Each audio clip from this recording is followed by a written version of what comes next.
최근 유독 김건희 관련 사건들만 법원에서 대거 무죄가 나는 등 조희대 법원의 저항이 계속되고 있습니다. 특히 사법개혁에 대해선 아예 배째라로 나오고 있는데 다름 아닌 헌법재판소가 진짜로 법원의 배를 째줬습니다.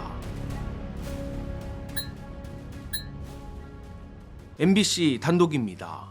민주당이 사실상 사심제로 불리는 재판 소원제와 대법관 증언 등 사법개혁안 처리를 2월 안에 하겠다고 예고한 가운데 대법원과 헌법재판소가 재판 소원제로 격돌했고 헌재가 대법원의 반대 주장을 밟아버렸다는 소식입니다.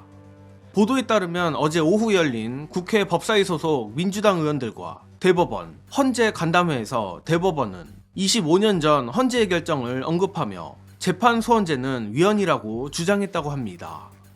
그런데 재밌는 건 대법원의 이 같은 주장에 헌재는 대법원 면전에 대고 대법원이 상당히 이례적 판결을 예로 들었다며 대법의 주장을 일축했다는 것입니다.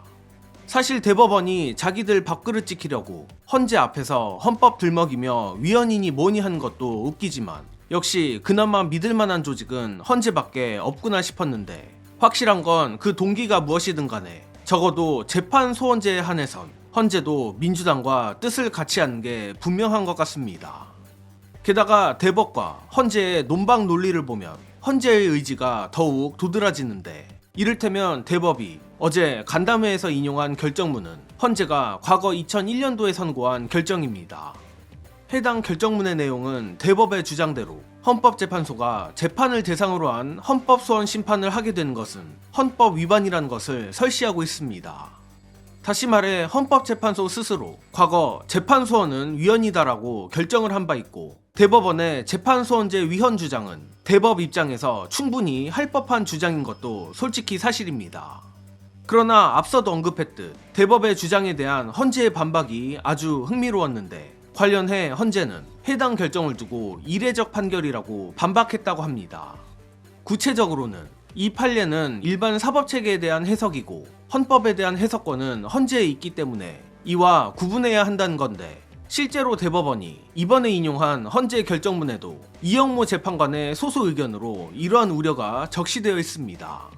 쉽게 말해 일부 예외적으로 법원 판결도 헌법소원 대상이 되게 하면 법원이 위헌 가능성이 있는 법을 재판에 함부로 적용하지 못할 것이고 그로 인해 오히려 국민 권리구제가 더 잘 될 수 있다는 아주 명쾌한 논리입니다. 따라서 최근 거론되고 있는 재판 소원제를 아예 위헌이라 못 박는 것은 국민 권리구제를 막는 장애물이며 이러한 논거를 바탕으로 어제 간담회에서 헌재는 스스로 과거 자신들의 판결을 이례적인 판결이라 뒤집으면서까지 대법원 주장에 반박한 것입니다. 다만 냉정히 말해 어제 헌재의 반박 자체는 스스로 과거 자신들의 결정을 부정한 것이 맞습니다. 그럼에도 저로선 헌재의 주장이 매우 설득력이 있었는데 헌법 해석이란 건 어디까지나 해석이기에 시대에 따라 당연히 달라져야 하며 무엇보다 헌법에 대한 해석권은 헌법재판소 고유의 권한입니다. 고로 대법원이 과거 헌재 판결을 들먹이며 재판 소원제에 대해 배째라 저항해도 막말로 헌재가 그냥 배를 째버리면 대법으로선 할 수 있는 게 없습니다. 자, 안 그래도 최근 법원에서 도무지 이해할 수 없는 판결들이 쏟아져 나와 부글부글하던 참인데 그래도 헌재가 오만하기 짝이 없는 대법에 눈높이 교육을 해준 것 같아 다행입니다. 물론 헌재가 대단히 정의로워서 그렇냐 묻는다면 당연히 그렇지 않습니다. 재판 소원제든 사심제든 이를 뭐라 부르던 재판의 최종 권한이 헌재에게 가는 것은 헌재가 명실상부 대법원을 밟고 올라선 것이고 결국 이 또한 헌법재판소의 이익에 해당하는 것이기에 헌재로선 반대할 이유가 없습니다. 그러나 적의 적은 일단은 내 편인 게 맞고 국회는 이를 영리하게 활용해야만 합니다. 가뜩이나 어제 있었던 간담회에서 대법원은 대법관 증언에 대해서도 아주 격렬하게 한 명도 안 된다며 반대했다고 합니다. 이에 대해 헌재가 어떤 반응을 내놨는지는 보도에 나와 있지 않지만 제 생각에 헌재로 하여금 대법관 증언은 자기들 일이 아니라 별다른 코멘트를 안 한 것으로 보입니다. 하지만 이 역시 기회입니다. 헌법재판소는 재판소원제를 원하고 우리 민주시민들은 재판소원제는 물론 대법관 증언까지 원합니다.